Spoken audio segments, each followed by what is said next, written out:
Restoration doesn't happen in isolation.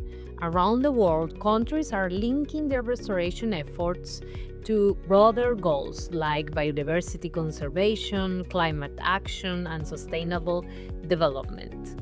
That's why restoration is at the heart of several major international agreements, including the Convention on Biological Diversity, the UN Framework Convention on Climate Change, the UN Convention to Combat Desertification.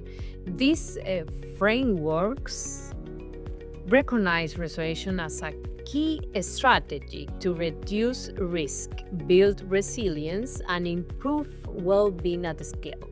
Let's explore how ecosystems restoration connects to these global goals and how your work might contribute to the bigger picture.